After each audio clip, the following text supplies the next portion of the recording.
This is November 2023, paper 4, variant 1. Question number 1. State what is indicated by the direction of the gravitational field line at a point in a gravitational field. Gravitational field में जो direction of gravitational field है, it actually tells you the direction of the gravitational force acting on mass. So we can say the direction of the gravitational field tells us the direction of the force acting on mass when it is in the field. Okay. Explain with reference to gravitational field lines why the gravitational field near the surface of the earth is approximately constant for small changes in height. इसको समझने के लिए पहले हम एक मास बना लेते हैं and then gravitational field lines. ये आंसर के लिए बनाना ज़रूरी तो नहीं है, समझने के लिए, समझाने के लिए आपको बता रहा हूँ कि near to the earth surface लेट से हम इन दो फील्ड लाइंस के बीच में सेपरेशन देख रहे हैं.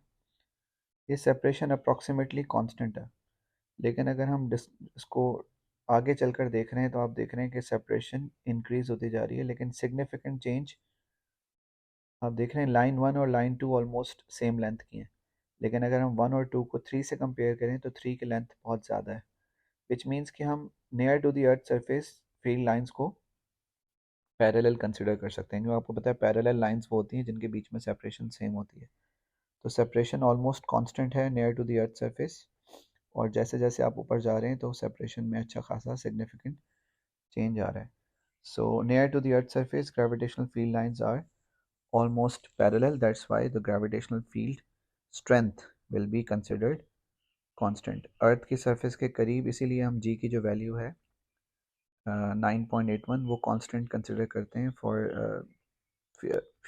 Few kilometres above the earth surface. लेकिन जब हम बहुत ज़्यादा डिस्टेंस पे जाते हैं तो ऑफ कोर्स g की वैल्यू में सिग्निफिकेंट चेंज होता है as compare to the value of g at the surface of the earth.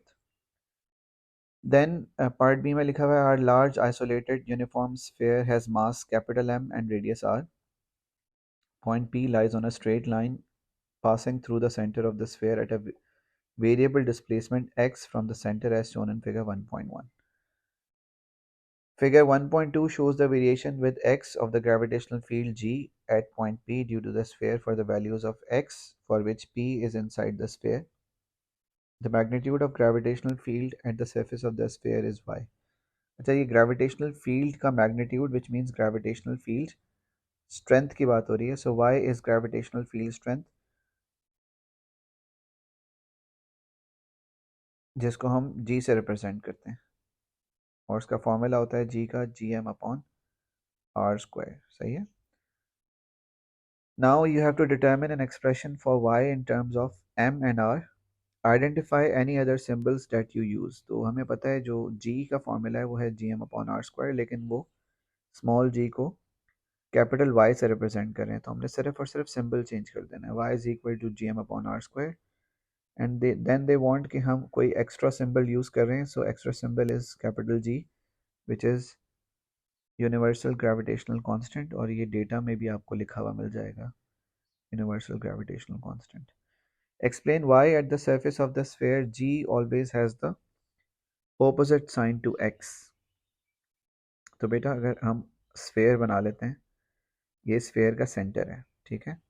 Centre से अगर मैं राइट जा रहा हूँ तो मतलब जितना आप सेंटर से अवे जाएंगे टुवर्ड्स राइट जा रहे हैं, लेकिन ग्रेविटेशनल फोर्स कहाँ लग रही है? टुवर्ड्स द सेंटर, मतलब लेफ्ट पे लग रही है. अगर मैं लेफ्ट पे जा रहा हूँ तो ग्रेविटेशनल फोर्स राइट पे लग रही है. अगर मैं ऊपर जा रहा हूँ ग्रेविटेशनल फोर्स नीचे लग रही है. अगर मैं नीचे जा रहा हूँ ग्रेविटेशनल फोर्स ऊपर लग रही है, विच मीन्स के डायरेक्शन ऑफ फोर्स और डायरेक्शन ऑफ डिस्प्लेसमेंट ऑपोजिट जो है वो डायरेक्शन में. और इसी वजह से आपका जो ग्राफ है वो जहाँ पर आप r पॉजिटिव देख रहे हो वहाँ पे y नेगेटिव है, और जहाँ पर y पॉजिटिव है वहाँ पर r नेगेटिव है, क्योंकि ये एक दूसरे से ऑपोजिट डायरेक्शन में है. जब डिस्प्लेसमेंट पॉजिटिव है तो ग्रेविटेशनल फील्ड स्ट्रेंथ नेगेटिव है, जब ग्रेविटेशनल फील्ड स्ट्रेंथ पॉजिटिव है तो डिस्प्लेसमेंट नेगेटिव है, क्योंकि इनकी डायरेक्शन आप देख सकते हैं ऑपोजिट है एक दूसरे से. ठीक है. If the displacement is away from the centre then the force is towards the centre. वो आप बता सकते हैं, चाहे राइट का लेफ्ट का बताएं किसी का भी, तो आप इसमें अपने आंसर को यहाँ पर रिफ्रेज भी कर सकते हैं.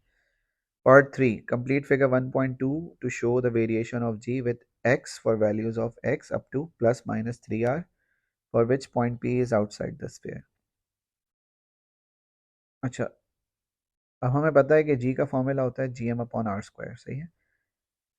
तो यहाँ तक के लिए तो उन्होंने प्लॉट किया हुआ है। अगर मैं r को 2r लिख देता हूँ तो ये हो जाएगा 4r स्क्वायर, मतलब 1/4 gm अपॉन आर स्क्वायर। 1/4 का मतलब होता है 0.25, तो 1/4 विच मीन 0.25। तो आपका पॉइंट यहाँ प्लॉट होना चाहिए कि एट 2r, अगर मैं r की जगह 2r लिखता हूँ तो ये क्वार्टर टाइम्स हो जाएगा, ठीक है, विच मीन्स 1/4 विच मीन 0.25। तो at 2r the gravitational field strength will be 0.25। Similarly at 3r, 3r का मतलब है यहाँ पे 3r का square which means 9r square हो जाएगा। 1/9 होता है 0.11, तकरीबन यहाँ पॉइंट लगेगा। इस तरह से आपने लाइन बनानी है, कर्व बनेगा क्योंकि स्क्वायर का ग्राफ है, ठीक है।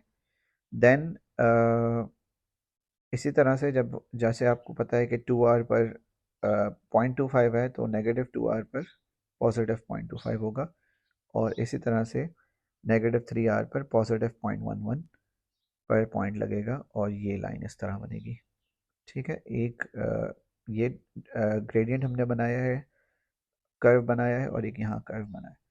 कर्व क्यों बन रहा है? क्योंकि यहाँ पर इक्वेशन में स्क्वायर का ग्राफ है, ये स्ट्रेट लाइन नहीं बन सकती, यहाँ पे आर स्क्वायर है, आर नहीं। ओके।